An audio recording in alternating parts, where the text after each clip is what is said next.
കാളി അവതരിക്കുകയല്ല, കാളി എപ്പോഴും ഉള്ളത് തന്നെയാണ്. പാർവതിയുടെ തമോ രൂപമാണ് കാളി. ഏറ്റവും വലിയ വാത്സല്യമൂർത്തിയും ഭദ്രകാളിയാണെന്നാണ്. ആണല്ലോ, അമ്മയല്ലേ. ഒരാൾക്ക് പുതുതായി ഭദ്രകാളി ഉപാസനയിലേക്ക് കടക്കണമെങ്കിൽ നല്ല ഭക്തിയോടുകൂടി അമ്മയെന്ന് വിളിച്ചാൽ മതി. ഒരു മന്ത്രത്തിൻ്റെ ആവശ്യമില്ല. അന്നത്തെ കാലത്തൊക്കെ ഒരു പൂജ കഴിച്ചാൽ മാക്സിമം കിട്ടുന്നതെന്ന് പറഞ്ഞാൽ 2 കൊട്ട നെല്ലും 4 തേങ്ങ. അത് ഒരു വെറ്റില അടയ്ക്കാൻ മാക്സിമം ഒരു നാണയവും കിട്ടും. ഈ വെറ്റില അടയ്ക്കും നാണയം കൊടുക്കുന്നതിനാണ് ബ്രാഹ്മണാധിപത്യം എന്ന് പറഞ്ഞുകൊണ്ടിരുന്നത്. എല്ലാ ഗോത്രങ്ങൾക്കും ആരാധിക്കാൻ സാധിക്കുന്ന വിധത്തിലുള്ള ഒരു ദേവതാ സങ്കല്പത്തിനെ നമ്മൾ കണക്കാക്കിയാൽ അത് ഭദ്രകാളിയാണ്. ദാരുകനെ ഇങ്ങനെ ഉയർത്തിയിട്ട് ശൂലത്തിൽ കോർത്തു തുടങ്ങി. അപ്പോൾ ഇത് കുത്തിയിറങ്ങിയപ്പോൾ അവൻ അമ്മേന്ന് വിളിച്ചപ്പം പെട്ടെന്ന് ഇത് ഊരി ഇയാളെ വേഗം എടുത്ത് ചേർത്ത് പിടിച്ചു. മാതൃഭാവം. പൂർണ്ണ ബ്രഹ്മസങ്കല്പം തന്നെയാണ് മഹാകാളി സങ്കല്പത്തിൽ. അതായത് എനിക്ക് പറ്റുമോ എന്നൊരാൾ ചോദിച്ചാൽ എനിക്കും പറ്റും, അവന് പറ്റുമോ അവനും പറ്റും, ഇവന് പറ്റുമോ ഇവനും പറ്റും. എല്ലാവർക്കും ഒരേപോലെ തോന്നുന്ന ഒരേ ഒരു വികാരം അമ്മ.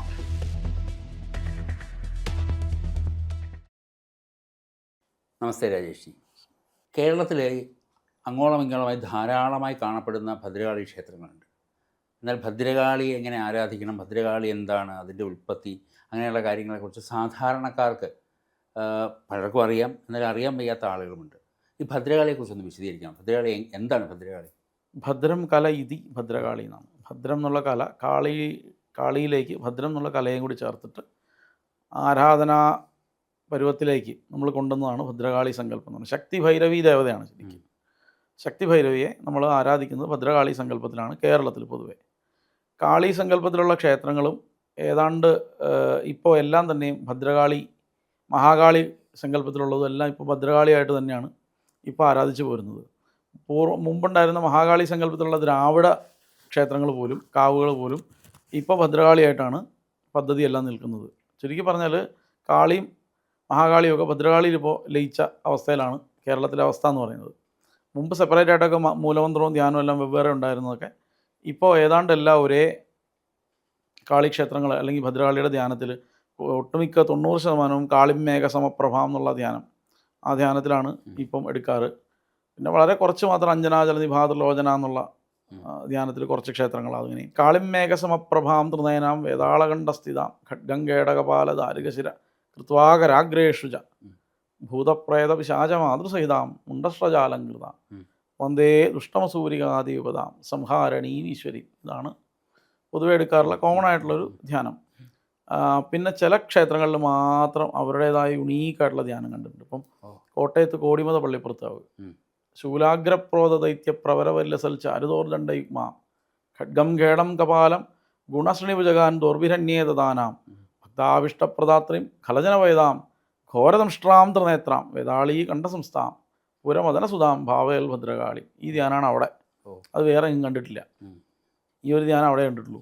പിന്നെ വളരെ കുറേ സ്ഥലങ്ങളിൽ ഇനി ഒരുപാടുണ്ട് കേട്ടോ. ഞാൻ പറഞ്ഞ വെച്ചാൽ ഖഡ്ഗം ചക്രഗതേഷു ചാപപരിഘാൻ ശൂലം ഭുഷുണ്ടിം ശിര ശംഖം സന്തതിം കരൈസ്തൃനേനാം സർവാംഗഭൂഷാവൃതാം യാമസ്വസ്സുവിദേഹരോ കമലജോഹന്തു മധുകേടഭം നീലാശ്മദ്യുതി മാസ്യപാദശകാം സേവേ മഹാകാളിക. ഒരു ധ്യാനം. രക്താംഗീം രക്തവസ്ത്രാം കരവരവിലസൽ കുണ്ടലാം ചണ്ഡദംഷ്ട്രാം കണ്ഠോദ്യന്മുണ്ഡമാലാം പരിസരവിലസദ്ഭൂത പൈശാചവൃന്ദാം ഘോരാം ഘോരാട്ടഹാസാം കരകലിതകപാലസ്യ രൗദ്രാം ത്രിനേത്രാം ശത്രുണാം പ്രാണഹന്ത്രിം ശിശുശശിമുകുടം ഭാവയൽ ഭദ്രകാളി. ഇതൊരു ധ്യാനം. ഇങ്ങനെ ഒരുപാട് കിടപ്പുണ്ട്. സദൃശ്ചിന്നചിര കൃപാണമഭയം ഹസ്തേർ വരം വിഭ്രതിം ഘോരാസ്യാം ശിരസാംസജ സുരുചിരമുന്മുക്തകേശാവലിം ശ്രിക്കാസുക് പ്രവാഹാം ശ്മശാനനിലയാം ശ്രുത്തോശവാലങ്കൃതിം ശ്യാമാംഗീകൃതമേഖലാം ശവകരൈർ ദേവേ വിജയ കാളിക. ഇതൊരു ധ്യാനം. ഇങ്ങനെ ഒരുപാട് ധ്യാനം കിടപ്പുണ്ട്. സാത്വികമായിട്ടും താമസമായിട്ടും രാജസമായിട്ടും ഒരുപാട് ധ്യാനം ഭഗവതിക്കുണ്ട്. ഒരുപാട് സ്ഥലങ്ങളിൽ മൂലമന്ത്രത്തിന് ചെറിയ വേരിയേഷനോടുകൂടി ചില സ്ഥലങ്ങളിൽ കണ്ടിട്ടുണ്ട്.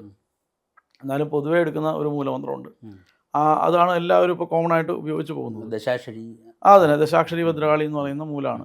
അതിൽ ഭം എന്നുള്ള ബീജം ചേർത്തിട്ട് ചിലർ ഉപയോഗിക്കും, ചിലർ ഭം എന്നുള്ള ബീജം ഇല്ലാണ്ട് തന്നെ. ബാലയും കൂടെ ചേർത്താണോ വരുന്നത്? ബാലയുടെ കൂടെ കാളി മന്ത്രത്തിൻ്റെ കൂടെ ബാലാബീജം കൂടി ചേർത്തിട്ടാണ് ഭദ്രകാളി മന്ത്രം ഉണ്ടായിരിക്കുന്നത്. ഹ്രീം ഭദ്രകാളിയെ നമ, ഭദ്രകാളിയുടെ മൂലം ഹ്രീം. അതിൻ്റെ കൂടെ ബാലാബീജം മുമ്പേ ചേർത്തിട്ടാണ് ഉപയോഗിക്കുന്നത്. പൊതുവെ ബാലഭദ്ര എന്നുള്ള സങ്കല്പത്തിൽ തന്നെയാണ് ഉപയോഗിക്കുന്നത്. ബാലഭദ്ര എന്ന് പറയുമ്പോൾ ഭദ്രകാളിയെയാണ് അതിനകത്ത് ബാലാബീജം കൂടി ചേർത്തിട്ടുണ്ട്. ചേർത്ത് ശരിക്കും ഈ കാളി സങ്കല്പമുണ്ടല്ലോ ബംഗാളിലും മറ്റു പ്രദേശങ്ങളിലും മാക്കാളി. മാകാളി. ഈ മാകാളി സങ്കല്പവും ഭദ്രകാളിയും തമ്മിൽ എന്താ വ്യത്യാസം? ഈ ഭദ്രകാളി അതിൻ്റെ അവതാരം പോലെയാണ്. ആ.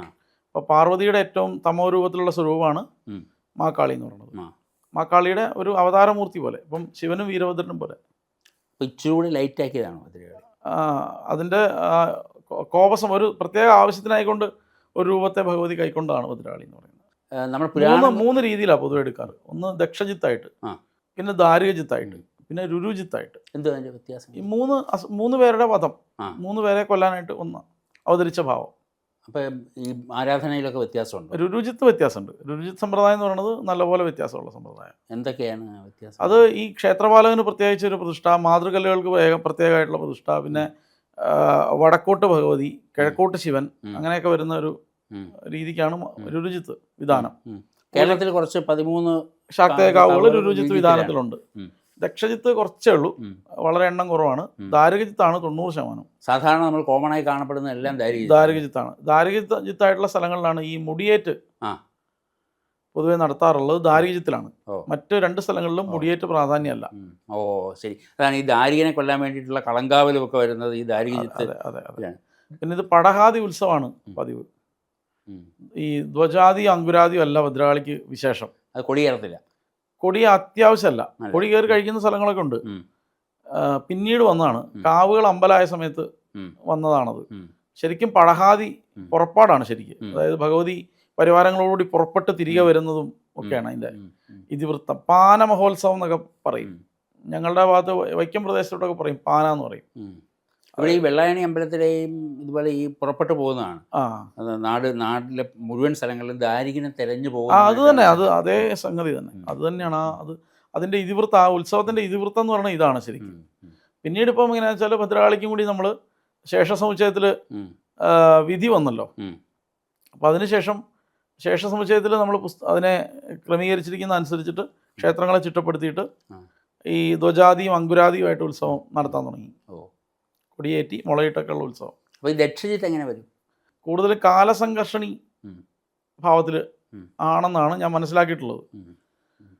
ക്ഷേത്രങ്ങളുടെ എണ്ണം കുറവും എൻ്റെ അറിവിൻ്റെ ഒരു പരിമിതിയും കൊണ്ട് ഞാൻ അങ്ങോട്ട് അധികം കടന്നിട്ടില്ല. നമുക്ക് ദാരികജിത്ത് തന്നെ പറ്റുന്നില്ല. ദക്ഷജിത്ത് എന്ന് കേട്ടിട്ട് പോലുമില്ല ഞാൻ. അതുകൊണ്ടാണ് ഉണ്ട്. ദക്ഷജിത്ത് എന്നൊരു വിധാനം കൂടിയുണ്ട്. ദാരികജിത്ത് തന്നെ നമ്മൾ പഠിച്ചു തീർക്കാൻ പറ്റിയിട്ടില്ല. അതിൻ്റെ കാര്യങ്ങളെല്ലാം ആയില്ല. അപ്പോൾ അങ്ങനെ ഇരിക്കുക നമ്മൾ മറ്റേ അടുത്തതിൻ്റെ പദ്ധതിയിലേക്ക് പോകുന്നത് എങ്ങനെയാണെന്ന് കരുതിയിട്ടാണ് വിട്ടത്. പിന്നെ ഇതിനിടയിൽ കൂടെ ഈ രുചിത്വമായിട്ട് നമ്മൾ ബന്ധപ്പെടുന്നതുകൊണ്ടാണ് രുചിത്തിനെ പറ്റി നമ്മൾ പഠിച്ചു വെച്ചത്. അല്ലെങ്കിൽ അതും ഉണ്ടാവില്ല. ഈ കൂടുതലും നമുക്ക് ദാരികജിത്താണ് നമ്മുടെ ക്ഷേത്രങ്ങൾ 90%. ബാക്കി കുറച്ച് അമ്പലങ്ങളേ ഉള്ളൂ. അല്ലാതെ പല ക്ഷേത്രങ്ങളിലും കൊടുങ്കാളി കരിങ്കാളി സങ്കല്പങ്ങളെ പ്രതിഷ്ഠിച്ചിട്ടുണ്ട്. അതും സാധാരണ കാളി സങ്കല്പവും തമ്മിൽ എങ്ങനെയാണ് വ്യത്യാസപ്പെട്ടിരിക്കുന്നത്? വ്യത്യാസമൊന്നുമില്ല. അതിൻ്റെ ഓരോ മൂർച്ച അനുസരിച്ചും പ്രയോഗവിധി അനുസരിച്ചിട്ടുള്ള വ്യത്യാസങ്ങളാണ്. കാരണം കരിങ്കാളി സങ്കല്പത്തിന് മുമ്പിൽ കോഴിയെ സമർപ്പിക്കുന്നു. പല പദ്ധതികളുണ്ട്. നമ്മൾ ഫാസ്റ്റ് ബോൾ ആണെങ്കിലും ബൗൺസറും യോർക്കറും ഒക്കെ പ്രത്യേകം ഉണ്ടല്ലോ. അതെ, ആ വ്യത്യാസമാണ്. അതുപോലെ എല്ലാം അത് തന്നെയാണെങ്കിലും ചെറിയ ഘടനാപരമായ മാറ്റങ്ങൾ എല്ലാത്തിനും ഉണ്ട്. പാർവതി ദേവി തന്നെയാണോ ഭദ്രകാളി അല്ലെങ്കിൽ കാളി? ഭദ്രകാളി അല്ല, കാളി പാർവതിയുടെ തമോ ഗുണമാണ്. അപ്പം കാളി അവതരിച്ചത് ഏതൊക്കെ ഘട്ടങ്ങളിലാണ്? കാളി അവതരിക്കുകയല്ല, കാളി എപ്പോഴും ഉള്ളത് തന്നെയാണ്. അവതരിക്കണമെങ്കിൽ അതിൽ നിന്നും വേർപെട്ട് വരണ്ടേ. അതെ. പാർവതിയുടെ തമോ രൂപമാണ് കാളി. ശിവൻ 5 മുഖങ്ങളുണ്ടല്ലോ. അതെ. ശിവൻ 5 മുഖങ്ങളെ കൊടുത്തിരിക്കുന്നത് സൃഷ്ടി സ്ഥിതി സംഹാര തിരോധാന ലയങ്ങളെ ചെയ്യാനാണ്. ആ ഓരോ ഘട്ടത്തിലും ശക്തി ശിവനോടുകൂടി പ്രവർത്തിക്കുന്നുണ്ട്. അത്തരത്തിൽ സംഹാരത്തിന് പ്രവർത്തിക്കുന്ന മുഖമാണ് കാളി. കാരണം പുരാണങ്ങൾ നോക്കുമ്പോൾ ഇപ്പോൾ ദക്ഷയാഗം മുടക്കുവാൻ വേണ്ടിയിട്ട് ഭദ്രകാളി അവതരിച്ചതുപോലെ അല്ലെങ്കിൽ കാളി അവതരിച്ചതുപോലെ മറ്റ് സ്ഥലങ്ങളിലൊക്കെ കാളി അപ്പോൾ ആവിർഭവിച്ചായിട്ടാണ് കാണുന്നത്. അപ്പോൾ ഉള്ള ഒരു പ്രപഞ്ചം മുഴുവൻ നിറഞ്ഞു നിൽക്കുന്ന ആ സ്വരൂപത്തിലേക്ക് മാറുന്നു. അപ്പോൾ ആ ആവശ്യത്തിനായിട്ട് ആ സ്വരൂപത്തിലേക്ക് മാറുന്നു എന്നേ ഉള്ളൂ. അതിപ്പോൾ ഈ ഏറ്റവും സാത്വികമായ ആളുകളും ഒരു അസന്നിഗ്ധമായ ഒരു ഘട്ടം വരുമ്പം രൗദ്രമായ സ്വരൂപത്തിലേക്ക് മാറുന്നില്ലേ? അങ്ങനെ കരുതിയാൽ മതി. അത് എളുപ്പത്തിൽ മനസ്സിലാക്കാൻ അതാണ്. ഭദ്രകാളി സങ്കല്പത്തിലിരിക്കുന്ന ഭദ്രകാളി ആ ദേവതയ്ക്ക് ഇത്രയും വലിയ ക്രൂരമായിട്ടുള്ള യുദ്ധത്തിലൊക്കെ പങ്കെടുത്താണ്. പക്ഷേ എങ്കിലും ഏറ്റവും വലിയ വാത്സല്യമൂർത്തിയും ഭദ്രകാളിയാണെന്നാണ്. ആണല്ലോ, അമ്മയല്ലേ. അതിൽ പറയുന്നത് വെച്ചാൽ ഈ ദാരുകനെ ഇങ്ങനെ ഉയർത്തിയിട്ട് ശൂലത്തിൽ കോർത്തു അത്ര. ഉം. അപ്പോൾ ഇത് കുത്തിയിറങ്ങിയപ്പോൾ അവൻ അമ്മേന്ന് വിളിച്ചപ്പം പെട്ടെന്ന് ഇത് ഊരി ഉം. ഇയാളെ വേഗം എടുത്ത് ചേർത്ത് പിടിച്ചു എന്നാണ്. മാതൃഭാവം. ആ ഉം. അപ്പോഴാണ് ഈ ദേവന്മാരെല്ലാം നിന്നിട്ട് അയ്യോ അവൻ അസുരനാണ്, അവൻ ഇങ്ങനെ ചെയ്തു അങ്ങനെ ചെയ്തു. ഉം. അപ്പോൾ അവനെ ഭഗവതിയിലേക്ക് ലയിപ്പിച്ചു. ഉം. ദേവീ സങ്കല്പങ്ങൾ നിഗ്രഹിച്ചിട്ടുള്ള എല്ലാ അസുരന്മാരെയും അതത് ദേവീ സങ്കല്പത്തിലേക്ക് ലയിപ്പിക്കുക മൂകാംബികയിലൊക്കെ ഒക്കെയാണ് സങ്കല്പം. മഹിഷാസുരനെ ഒരു പൂവെങ്കിലും ആരാധിക്കാതെ നമുക്ക് ചണ്ഡികയെ പൂജിക്കാൻ പറ്റില്ല. ഓ, കാരണം ആ ചണ്ഡിക അവതാരം ദേവി മഹാത്മ്യ ഗ്രന്ഥം അല്ലെങ്കിൽ ചണ്ഡികയുടെ അവതാരം ഉണ്ടാവാൻ കാരണം മഹിഷാസുരനാണ്. ആ, അതായത് നമുക്ക് ആരാധിക്കാനായിട്ട് ഇങ്ങനെ ഒരു മൂർത്തി വരുന്നത് ഈ അസുരനെ നിഗ്രഹിക്കാൻ ആ വേണ്ടിയാണ്. കാരണം കൊണ്ടാണ് അത് വന്നത്. അതുകൊണ്ടല്ലേ ആ ദേവി സ്വരൂപത്തിന്റെ കൂടെ തന്നെ ഉണ്ടല്ലോ. അതെ അതെ അതെ, മഹിഷന്റെ പുറത്ത് കയറി നിന്നിട്ടില്ലേ. കയറുന്നതുകൊണ്ടാണ്. അതിന് കാരണം ഇതാണ്. ഇയാളെ നിഗ്രഹിക്കാൻ വേണ്ടിയാണല്ലോ ഈ അവതാരം ഉണ്ടായത്, അല്ലെങ്കിൽ അത് ഉണ്ടാവില്ലല്ലോ. തന്നെയല്ല ഭഗവതിയിലേക്ക് ലയിപ്പിച്ചില്ലേ. ദാരുകൻ എന്ന് പറഞ്ഞാൽ സാക്ഷാൽ ഭഗവതി തന്നെ, ഭഗവതിയിലേക്ക് ലയിപ്പിച്ചു. ആ, കേരളത്തിൽ ഭദ്രകാളി ആരാധന നേരത്തെ പല രീതിയിലുണ്ടായിരുന്നു. അതായത് ബലി അല്ലെങ്കിൽ മറ്റു രീതിയിലുള്ള പല രീതിയിലുള്ള ആരാധനകളും ഉണ്ടായിരുന്നു. അപ്പോൾ പല സമുദായങ്ങളും പല കുടുംബങ്ങളും ഒക്കെ അവരുടെ തേവാരമൂർത്തിയായിട്ടും കളരി ദേവതയായിട്ടും ഒക്കെ വ്യത്യസ്തങ്ങളായ ആരാധനാ സമ്പ്രദായം. ഇപ്പോൾ പക്ഷേ അതെല്ലാം ഏതാണ്ട് യൂണിഫൈ ചെയ്തുകൊണ്ടിരിക്കുകയാണ്, ഒരേ രീതിയിലേക്ക് മാറിക്കൊണ്ടിരിക്കുകയാണ്. ശരിക്കും അതിൻ്റെ ആവശ്യമുണ്ടോ? അതിൻ്റെ ഐഡൻറ്റിറ്റി അതായിട്ട് തന്നെ നിലനിർത്തേണ്ടതല്ലേ? അങ്ങനെയാണ് നിലനിർത്തേണ്ടത്. പക്ഷേ കാലാന്തരത്തിൽ എന്ത് പറ്റും? ഞാൻ ഇതിനകത്ത് എപ്പോഴും പറയുന്നൊരു കാര്യമാണ്. എല്ലാവരും വന്ന് ചോദിക്കാറുണ്ട്, ഈ ബ്രാഹ്മണരുടെ കടന്നുകയറ്റത്തോടു കൂടിയിട്ട് ക്ഷേത്ര പദ്ധതിയിലേക്ക് കാവുകളെ മാറ്റപ്പെട്ടു, കാവുകൾ നശിച്ചുപോയി, ഞങ്ങളുടെ തറവാട്ടിലുണ്ടായിരുന്നതെല്ലാം കൊളാക്കി, ഇങ്ങനെ അവർ പൊതുവെ പറയപ്പെടാറ്. പക്ഷെ സത്യത്തിൽ സംഭവിച്ച കാര്യം നിങ്ങൾക്ക് ആദ്യം അത് മനസ്സിലാക്കേണ്ടതെന്ന് പറഞ്ഞാൽ, അന്നത്തെ കാലത്തൊക്കെ ഒരു പൂജ കഴിച്ചാൽ മാക്സിമം കിട്ടുന്നതെന്ന് പറഞ്ഞാൽ 2 കൊട്ട നെല്ലും 4 തേങ്ങയാണ്. അല്ലാതെ പൈസ ഒന്നും ആർക്കും ഒന്നും കൊടുത്തിട്ടല്ല എന്ന് പൂജ കഴിപ്പിക്കും. ദക്ഷിണ എന്നൊക്കെ പറഞ്ഞാൽ അത് ഒരു വെറ്റില അടയ്ക്കാൻ മാക്സിമം ഒരു നാണയവും കിട്ടും. വെറ്റില അടയ്ക്കും നാണയം കൊടുക്കുന്നതിനാണ് ബ്രാഹ്മണാധിപത്യം എന്ന് പറഞ്ഞുകൊണ്ടിരുന്നത്. ഈ 2 വണ്ടി കഴിയാനുള്ള 2 വണ്ടി കഞ്ഞി കുടിക്കാനുള്ള നെല്ലും തേങ്ങയും 4 മത്തങ്ങയും 10 കുമ്പളങ്ങയൊക്കെയാണ് അന്ന് ഈ കിട്ടുന്ന പൈസ സാധനം എന്ന് പറയുന്നത്. അതിന് വേണ്ടിയിട്ട് ഈ കാവെല്ലാം പിടിച്ചടക്കി എന്ന് പറയുന്നതിനോടൊന്നും എനിക്ക് യോജിപ്പില്ല. അന്ന് എന്താ പറ്റുക വെച്ചാൽ, ഈ എന്തോ കാരണം കൊണ്ട് ഈ ആരാധനാ പദ്ധതി മുടങ്ങുകയോ അല്ലെങ്കിൽ ചെയ്യുന്നവരില്ലാണ്ടാവുകയോ ചെയ്തപ്പം ദക്ഷിണാചാരം പാലിക്കുന്ന ആളുകളോട് ഇത് പറഞ്ഞിട്ടുണ്ടാവും, ഞങ്ങളുടെ കാവൂടെ ഒന്ന് പൂജ കഴിച്ച് തരാമോ എന്ന് ചോദിച്ചപ്പോൾ അയാൾക്ക് അറിയാവുന്ന പദ്ധതി എന്ന് പറയുന്നത് ഈ കടും പായസവും പാൽപ്പായസവും ഉണ്ടാക്കാനേ പറ്റുള്ളൂ. മുമ്പിൽ അങ്ങനെ അത് സാധാരണ രീതിയിലേക്ക് ആക്കിക്കൊണ്ട്, പക്ഷെ അങ്ങനെ ആക്കിയിട്ട് നിലനിന്നുപോയ കാവുകളുണ്ട്, നശിച്ചതുണ്ട്, ഇല്ലെന്നല്ല ഞാൻ പറയണത്. നശിച്ച കൂടെ തന്നെ നശിക്കാതെ നിന്നതുകൊണ്ട്, അഭിവൃദ്ധി പ്രാപിച്ചതുകൊണ്ട് ഉണ്ട്, ഇല്ലെന്നൊന്നും പറയാൻ പറ്റില്ല. ഒരുപാട് കാവുകൾ നശിക്കാതെ നിൽപ്പുണ്ട്. അല്ല, അങ്ങനെ പരാതി പറയുന്നവർക്ക് വേണമെങ്കിൽ അവരുടെ പൂർവികരുടെ കുഴപ്പം കൊണ്ടല്ലേ, അവർക്ക് വേണമെങ്കിൽ ആരാധിക്കാമെന്നല്ലോ പഠിച്ചിട്ട്. ഇപ്പോൾ ഇന്നലെ ഒരാഴ്ച മുമ്പ് ഒരാൾ വിളിച്ചു, കാവുകൾ ഇതുപോലെ നശിപ്പിച്ചു, അതുകൊണ്ട് ഞങ്ങൾ കൗളാചാരത്തിലേക്ക് തിരിച്ചു പോവാണ്. ആയിക്കോട്ടെ, നല്ല കാര്യം. എന്നോട് ചോദിച്ചാൽ എങ്ങനെ ഉണ്ടാവും? പോയിക്കോളൂ. ഒറ്റ കാര്യം എനിക്ക് പറഞ്ഞു തരണം, എന്താണ് കൗളാചാരം? അതിന് മറുപടിയില്ല. പുള്ളിക്ക് കൗളാചാരം എന്താണെന്ന് അറിയില്ല. പുള്ളി കഴിക്കാൻ റെഡിയായിട്ട് നിൽക്കുക. മിനിമം കുളി കഴിഞ്ഞ് ഇത് തട്ടെടുത്ത് വരുന്നതിന് മുമ്പെങ്കിലും ഇതെന്താണെന്ന് അറിയണ്ടേ, പഠിക്കണ്ടേ? അപ്പോൾ പുള്ളി പറയുന്നത് കോഴിവെട്ടാണെന്ന്. അപ്പം ഞാൻ പറഞ്ഞു, അപ്പോൾ വാമാചാരം എന്താ? അല്ല, അത് എനിക്കറിയില്ല. ഞാൻ പറഞ്ഞു, ആരാ ഇത് നിന്നോട് പറഞ്ഞത്? നിന്നോട് തന്നെ ചെയ്തോളാൻ. അത് ഞങ്ങൾ ജ്യോത്സ്യം പറഞ്ഞു. ജ്യോത്സ്യനോട് ആദ്യം ചോദിക്കണം കൗളാചാരം എന്താണ്, വാമാചാരം എന്താണ്, ഇത് തമ്മിലുള്ള വ്യത്യാസം എന്താണെന്ന് ആദ്യം പറഞ്ഞു തരൂ. അപ്പം നിങ്ങളെന്താ ആചാരം പിന്തുടരുന്നത്? ഞാൻ കൗളാചാരം പിന്തുടരും, സമയാചാരവും പിന്തുടരും. അല്ല, നിങ്ങൾ പൂജ കഴിക്കുന്നില്ലേ? ഉണ്ട്. അത് ഞാൻ പൂജ കഴിക്കുന്നത് കൗളാചാരമാണ്. ഒരു പൂവെങ്കിലും വെളിയിൽ ആരാധിച്ചാൽ കൗളാചാരമാണ്. പരിധിക്ക് വെളിയിലോ? ഒരു പൂവ് അവനവനിലല്ലാതെ വെളിയിലേക്ക് ഇട്ടാൽ. ഓ, അത് ശരി, അങ്ങനെയുണ്ടല്ലേ. പിന്നെ സമയാചാരം എന്ന് പറഞ്ഞാൽ എല്ലാം ഉള്ളിലേക്ക്, കൗളം പുറത്തേക്ക്, ഇത്രേ ഉള്ളൂ. കൗളത്തിൽ തന്നെ 2 പിരിവ്, വാമവും ദക്ഷിണവും. വാമത്തിൽ പഞ്ചമകാരാദികളെ കൊണ്ട് അല്ലെ മകാരത്രയം കൊണ്ട് പൂജ കഴിക്കണം. ദക്ഷിണാചാരത്തിൽ ഉപചാരത്രയം കൊണ്ടോ ഷോഡശോപചാരങ്ങളെ കൊണ്ടോ പഞ്ചോപചാരങ്ങളെ കൊണ്ടോ പൂജ കഴിക്കണം. ഇത്രേ ഉള്ളൂ വ്യത്യാസം. ഇതിൽ തന്നെ ഈ പദ്ധതിയിലൊക്കെ തന്നെ 16 ഉപചാരങ്ങൾക്ക് മുകളിൽ കഴിക്കാൻ പറ്റിയാൽ ഉത്തമം, 5നും 16നും ഇടയ്ക്ക് നിർത്തിയാൽ മധ്യമം, 5 താഴെ പോയ അധമം. ഇത്രേ ഉള്ളൂ ഇത്. അല്ല, അധമെന്ന് കേൾക്കുമ്പോൾ ഉടനെ എന്തോ കുഴപ്പം പിടിച്ച സാധനമാണെന്നും മദ്യമെന്ന് കേൾക്കുമ്പോൾ മദ്യമാണെന്നും ഉത്തമം എന്ന് കേൾക്കുമ്പോൾ പാൽപ്പായസമാണെന്നും വിചാരിക്കുന്ന പൊട്ടന്മാരാണ് ഈ കൗളാചാരം നടത്താൻ പോകുന്നത്. ആദ്യം ഇത് എന്താണെന്നെങ്കിലും ഒന്ന് പഠിക്കണ്ടേ. ഇങ്ങനെയുള്ളവന്മാരുടെ എണ്ണം അന്നും ഉണ്ടായിരുന്നു. ഇവന്മാരിത് കുളമാക്കിയപ്പോഴാണ് ഇതുപോലെ അടുത്ത ആരെങ്കിലും കൊണ്ട് ഇത് കഴിപ്പിക്കാനൊക്കെ തുടങ്ങിയത്. ഈ നശിച്ചു പോയി എന്ന് പറഞ്ഞ് നശിച്ചു പോയി എന്ന് പറഞ്ഞ് പരാതിപ്പെട്ടോളൂ. എങ്ങനെ നശിച്ചു? ഇപ്പോൾ ശ്രേഷ്ഠമായിരുന്ന ആചാരമായിരുന്നെങ്കിൽ ആ ആചാരം എന്തുകൊണ്ട് പിന്നീട് പിൻപറ്റാൻ പറ്റിയില്ല? നശിച്ചു പോയത് എങ്ങനെയാണ്? അപ്പോൾ അന്നേ പോരായി ഉണ്ടല്ലോ. കൊണ്ടുണ്ട്, ഇല്ലെങ്കിൽ ദേശകാലാതീതമായിട്ട് നിലനിന്ന് തന്നെ. അപ്പം ആ പോരായ്ക പരിഹരിക്കാതെയാണ് വീണ്ടും നടത്താൻ പോകുന്നത്. അത് പക്ഷേ ആചാരത്തിൻ്റെ പ്രശ്നമായിരിക്കില്ല, അതിൻ്റെ അനുഷ്ഠാനം നടത്തിയതിൻ്റെ പ്രശ്നമായിരിക്കില്ല. അതാ ഞാൻ പറഞ്ഞത്, മൂല കാരണം കണ്ടെത്താതെ അങ്ങോട്ടും ഇങ്ങോട്ടും പഴി ചാരിയിട്ട് കാര്യമില്ല, ചെളി വാരി എറിഞ്ഞിട്ട് കാര്യമില്ല. ഇപ്പം കോഴിവെട്ട് അല്ലെങ്കിൽ കൗളാചാര പഞ്ചമകാര പൂജ നടത്തിയിരുന്ന സ്ഥലത്ത്, അല്ല മകാരത്രയം നടത്തിയിരുന്ന സ്ഥലത്ത് ഇപ്പോൾ പകരം പായസം കൊണ്ടാണ് പൂജ കഴിക്കുന്നത്. മാറ്റ് ആര് ചെയ്യണം എന്നുള്ളത് തീരുമാനിച്ചിട്ട് മാറ്റിക്കോ. എന്നിട്ട് ഇത് അറിയാവുന്ന ഒരാളെ കൊണ്ട് വീണ്ടും പഴയപടി ആക്കരുത്. ഇപ്പോൾ അറ്റ്ലീസ്റ്റ് വണ്ടി ഓടുന്നുണ്ട്. അപ്പോൾ മുൻപ് പറഞ്ഞ ഒരു ഇതിൽ നിന്നൊരു സംശയം ചോദിക്കട്ടെ. നമ്മൾ അന്യമന്ത്ര യജനം എന്ന് പണ്ട് പറഞ്ഞിട്ടുണ്ടായിരുന്നു മുൻപൊരു വീഡിയോയിൽ. അപ്പോൾ അതായത് ഒരു മൂർത്തിയെ മറ്റൊരു മന്ത്രം കൊണ്ട് ആരാധിക്കുന്നുവെന്ന്. ഇപ്പോൾ ഒരാചാരം നിലനിന്നിരുന്ന ഒരു ക്ഷേത്രമല്ലേ കാവ്, അല്ലെങ്കിൽ തെക്കിനി, അല്ലെങ്കിൽ ഇലങ്കം, എന്തെങ്കിലും ഒരു ആരാധന മൂർത്തിയുണ്ട്. ആ മൂർത്തിക്ക് ഒരു ആചാരം ഉണ്ടായിരുന്നു. ഒരു സുപ്രഭാതത്തിൽ അല്ലെങ്കിൽ ഏതോ ഒരു സമയത്ത് അത് ആചാരം മാറ്റി വേറൊരു ആചാരത്തിൽ പോകുന്നതിനകത്ത് അതൊരു ദോഷമല്ലേ? ദോഷമാണ്. ഞാൻ പറഞ്ഞത് അങ്ങനെ ഒരു സാഹചര്യം വന്നത് തീരെ മുട്ടിപ്പോയ അവസ്ഥകളിലാണ്. ആരും കഴിക്കാനില്ല, ഇനി എന്ത് ചെയ്യണമെന്ന് അറിയില്ല. ഇത്തരം സാഹചര്യം വന്നപ്പോഴാണ് ഇങ്ങനത്തെ ഗതികേട് വന്നത്. അതാദ്യം നമ്മൾ അതിനെ അങ്ങോട്ടും ഇങ്ങോട്ടും പഴിചാരം. അതിപ്പോൾ ഹിന്ദുക്കളെ തന്നെ 2 തട്ടായിട്ട് തിരിച്ചിട്ട് ബ്രാഹ്മണാചാരം കൊണ്ടുവന്ന് ഇതിനെ കുളമാക്കിയവർ ഒരു ഭാഗം, അതിനെ പുനഃസ്ഥാപിക്കാൻ പോകുന്നവർ ഇപ്പുറത്ത്, 2 പേരും കൂടെ അടി. ഇതിൻ്റെ ആവശ്യമില്ലെന്നാണ് ഞാൻ പറഞ്ഞത്. അല്ലെങ്കിൽ തന്നെ ജാതിയുടെയും വർണ്ണത്തിൻ്റെയും നിറത്തിൻ്റെയും വസിക്കുന്ന സ്ഥലങ്ങളുടെയും പേരും പറഞ്ഞ് തമ്മിൽ തല്ലുന്ന ഈ ഹിന്ദുക്കളെന്ന് പറയുന്ന ജന്തുക്കളെ ഇനി ഈ ആചാരത്തിൻ്റെ പേരും കൂടി പറഞ്ഞ് തല്ലിക്കാമെന്നല്ലാതെ വേറെ ഒരു തരത്തിലുള്ളൊരു യോജിപ്പും ഇതുകൊണ്ട് ഉണ്ടാക്കാൻ പറ്റില്ല.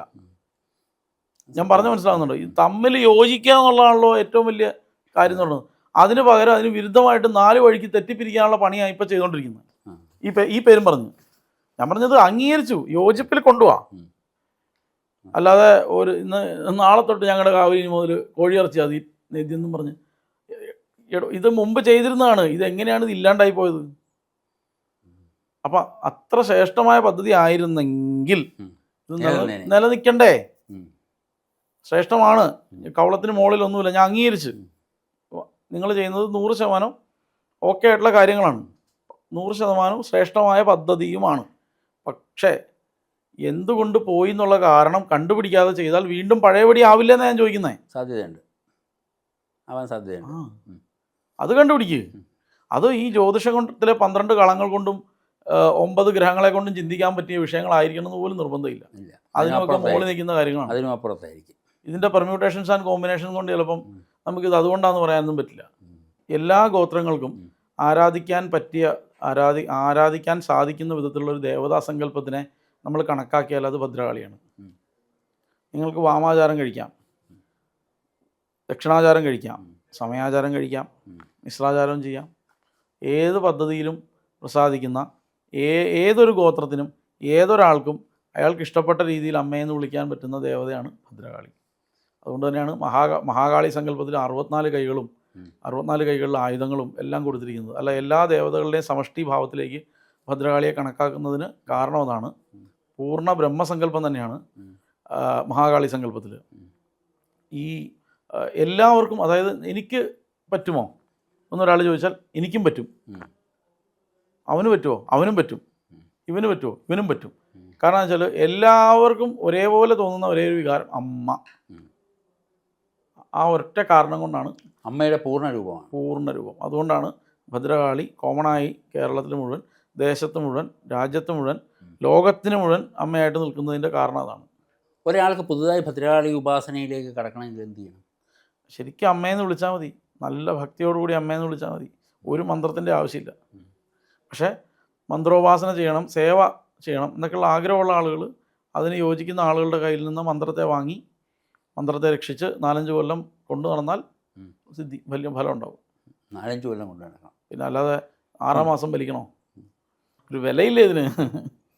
നമ്മൾ വെറുതെ അങ്ങനെ വലിക്കുമോ? അല്ല, ഞാൻ ആലോചിച്ച് അങ്ങനെ നോക്കി. ചോദിച്ചാൽ അല്ല, എടുത്തു പറഞ്ഞതുകൊണ്ട് 5 കൊല്ലമൊന്നും പോരാ, എത്രയോ കാലയളവ് ഉണ്ടാവും എന്നൊക്കെ. ഉം. ഞാൻ പറയാം, ഒരു 4-5 കൊല്ലം കൊണ്ടൊക്കെ കുറച്ച് ഉം. ഇവർ അങ്ങോട്ടും ഇങ്ങോട്ടുള്ള അകലം കുറയും. ഉം. ഉം. ആ ആസീനാണല്ലോ ഉപാസന, ആ അതെ. അടുത്ത് പോയിരിക്കാന്നാണ്. ഉം. ഉം. അത് കുറഞ്ഞ പക്ഷം കാണാറെങ്കിലും ആവും. ഓ ഓ ഓ.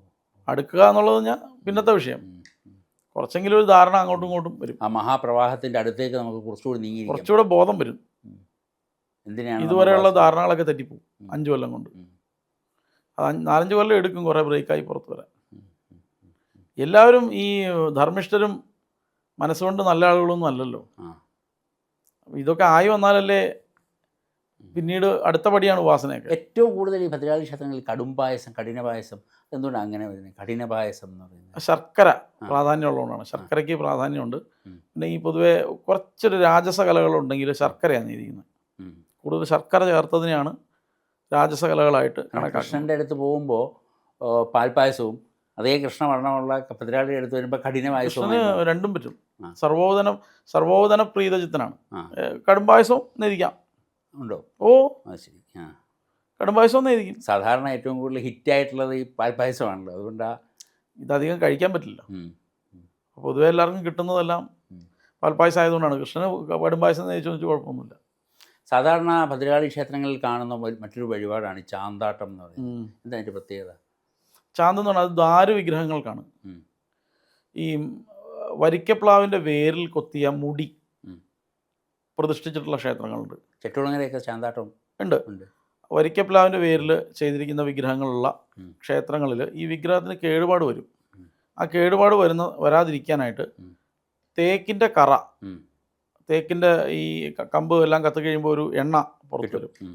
ആ എണ്ണയും അതിൽ കുറച്ച് പച്ചക്കർപ്പൂരം, മഞ്ഞളും മുതലായിട്ടുള്ള സാധനങ്ങളൊക്കെ, കർപ്പൂസം എന്നൊക്കെ പറഞ്ഞിട്ട് അതൊക്കെ കൂടെ ചേർത്തിട്ട് ചൂടാക്കി എടുക്കും. ചൂടാക്കി അത് തണുപ്പിച്ചതിന് ശേഷം നമ്മൾ ഇപ്പോഴത്തെ വാർണിഷിംഗ് ഇല്ലേ, ഉം. ഉം. ആ വാർണിഷിങ്ങിൻ്റെ ഒരു പഴയ വേർഷൻ, ഉം. അതാണ് ചാന്ത്. ഉം. അതുണ്ടാക്കി അത് ചാന്തിനെ പൂജിച്ച് ആടും. ഉം. അടിക്കുകയല്ല ചെയ്യുക, ഉം. ചാന്ത് ആടുക ചെയ്യുക, മുകളിലേക്ക് ഒഴിക്കൂല്ലേ? ഒഴിക്കുക ചെയ്യുക. അപ്പോൾ ഈ വിഗ്രഹത്തിന് ആ ഒരു പ്രൊട്ടക്ഷൻ കിട്ടും. ഇതിനെ മറ്റ് കീടങ്ങളിൽ നിന്നുള്ള ആക്രമണവും ഒക്കെ ചെറുക്കാൻ വേണ്ടിയിട്ടാണ് അത് ചെയ്യുന്നത്. ഉം. വിഗ്രഹം നശിക്കാതിരിക്കാൻ വേണ്ടി ഉം. ചെയ്യുന്നതാണ്. ഉം. പിന്നെ ചാന്ത് സ്വാഭാവികമായിട്ടും പൂജിച്ചാണ് ആടുന്നത്. ഉം. അതുകൊണ്ട് തന്നെ ചൈതന്യപുഷ്ടി ഉണ്ടാവും. ആ അതാ. ആ കാരണം ധാരാളം ആളുകൾ തങ്ങളുടെ ആഗ്രഹ സാഫല്യത്തിനൊക്കെ ആയിട്ട് ചുറ്റുളങ്ങര ഈ 30 വർഷം 40 വർഷം അപ്പുറത്തേക്ക് പോകണം ഈ പുതിയൊരു ചാന്താട്ടം എഴുതിക്കണമെങ്കിൽ. കലശം കഴിക്കുന്ന പോലെ തന്നെയാണ്. ഉം. കലശം കഴിക്കുന്ന പോലെ ദേവതയുടെ ചൈതന്യം വർദ്ധിപ്പിക്കുകയാണ്. ഉം. അതിന് കൂടാണ്ട് ഈ വിഗ്രഹത്തിന് കേടുപാട് വരാതിരിക്കാനും കൂടിയാണ് ഇത് ചെയ്യുന്നത്. പ്രധാന ഉദ്ദേശം ചൈതന്യവൽക്കരണമാണ്. കൂടാണ്ട് വിഗ്രഹം കേടാകാൻ പാടില്ല. ഇപ്പോൾ പഞ്ചഗവ്യം പോലുള്ള ആടിക്കഴിഞ്ഞാൽ ആ തടി കൊണ്ടുള്ള വിഗ്രഹത്തിന് കേടുപാട് വരും. ഉം. ഇപ്പം നമുക്ക് ഈ വെള്ളം ആടിയാലും ഉം. കേടുപാട് വരും വിഗ്രഹത്തിന്. അത് വരാതിരിക്കാൻ വേണ്ടിയിട്ടാണ് ചാന്തിലാടുന്നത്. ഓ ഓ. ഈ ചാന്ത് സാധാരണ ഈ നെറ്റിക്ക് നേരെ കൊണ്ട് തൊട്ട് കഴിഞ്ഞാൽ അത് പൊള്ളുകയൊക്കെ ചെയ്യാറുണ്ട്. ഉറപ്പല്ലേ, തേക്കിൻ്റെ കറയല്ലേ, ഉം. പച്ചക്കർപ്പൂരവും കർപ്പൂസവും ഒക്കെ ചേർത്തിരിക്കുക അതിനകത്ത്. കുറേ പച്ചമരുന്നുകൾ ചേർത്തിട്ടാണ് ഉം. ഉണ്ടാക്കിയെടുക്കുന്നത്. ഞാൻ ഒരു തവണ ഉണ്ടാക്കി നോക്കിയിട്ടുണ്ട്. എനിക്ക് എൻ്റെ കയ്യിലൊരു ദാരുവിഗ്രഹം ഉണ്ട്. അതിന് ഭദ്രാളി അല്ല, അത് ഗണപതിയാണ്. അപ്പോൾ അതിന് കേടുപാട് വരാതിരിക്കാൻ വേണ്ടി ചാന്ത് ഉണ്ടാക്കി ആടാറുണ്ട്. ഞാൻ പിന്നെ നമ്മളുടേതായ പദ്ധതി ആയതുകൊണ്ട് ഒന്ന് തുണി കൊണ്ടൊക്കെ മുക്കി തുടച്ച് വൃത്തിയാക്കി അങ്ങനെയൊക്കെയാണ് എടുക്കാറ്. ആടി ഒഴിക്കാറൊന്നുമില്ല. ആ അളവിൽ ഉണ്ടാക്കിയാൽ മതി. നവരാത്രി പോലെ ഭദ്രകാളിക്കായിട്ട് പ്രത്യേക ഏതെങ്കിലും തിഥിയോ അല്ലെങ്കിൽ ഏതെങ്കിലും പ്രത്യേക കാലയളവോ? അമാവാസിയാണ് ഭദ്രകാളി പൊതുവെ. ഇപ്പോൾ കേരളത്തിലെ ക്ഷേത്രങ്ങളിലൊക്കെ എല്ലാം വെള്ളിയാഴ്ച അങ്ങ് പ്രാധാന്യമായി. സത്യത്തിൽ ദുർഗയ്ക്കാണ്, പൗർണമിയും മറ്റു കാര്യങ്ങളൊക്കെ ദുർഗയ്ക്കാണ് പ്രാധാന്യം വരേണ്ടത്. ഭദ്രകാളിക്ക് ശരിക്കും പറഞ്ഞാൽ ചൊവ്വ അമാവാസിയാണ് പ്രാധാന്യം വരേണ്ടത്. പക്ഷേ ഇപ്പോൾ എങ്ങനെയാണെന്ന് വെച്ചാൽ എല്ലാം ഒരു സാത്വിക പദ്ധതിയിലേക്ക് ഇങ്ങനെ ഒന്ന് മാറി. അപ്പോൾ അതിൻ്റെ ഭാഗമായിട്ട് വെള്ളിയും പൗർണമിയും പ്രാധാന്യമായി. ഭരണി നക്ഷത്രവും വരുന്നുണ്ടല്ലോ. ഭരണി വരാറുണ്ട്, പൂരം എടുക്കാറുണ്ട്. ഇതൊക്കെ വിശേഷമായിട്ട് തന്നെ എടുക്കാറ്. കാരണം ചുറ്റുകുളങ്ങര വിശേഷമാണ്. ഭരണിയുണ്ട്, പൂരമുണ്ട്. ആ പൂരത്തിനൊക്കെ ആണ് സാധാരണ ഈ പടഹാദി ഉത്സവങ്ങളൊക്കെ പൂരത്തിനാണ് പറയാറ്. പൂരം എന്നുള്ള വാക്ക് തന്നെ ഉത്സവത്തിൻ്റെ മറ്റൊരു വേർഷൻ ആണ്. ആ പൂരം എന്നുള്ള വാക്ക് തന്നെ വരാൻ കാരണം പൂരം എന്ന് പറയുന്ന നക്ഷത്രത്തിൽ നടത്തുന്നതുകൊണ്ടാണ്. അപ്പോൾ എന്തായാലും ഭദ്രകാളിയെക്കുറിച്ച്, ഭദ്രകാളി ഉപാസനയെക്കുറിച്ച് ജനൻ ടിവിയുടെ പ്രേക്ഷകർക്ക് വേണ്ടി വളരെ ലളിതമായി വിശദീകരിച്ചു തന്ന രാജേഷിക്ക് നന്ദി. ഭക്തജനങ്ങൾ ഭദ്രകാളിയെ ആരാധിക്കാൻ അങ്ങയുടെ ഈ വിശദീകരണം പ്രാപ്തമാക്കട്ടെ എന്ന് മാത്രം പറഞ്ഞുകൊണ്ട് നിർത്തുന്നു.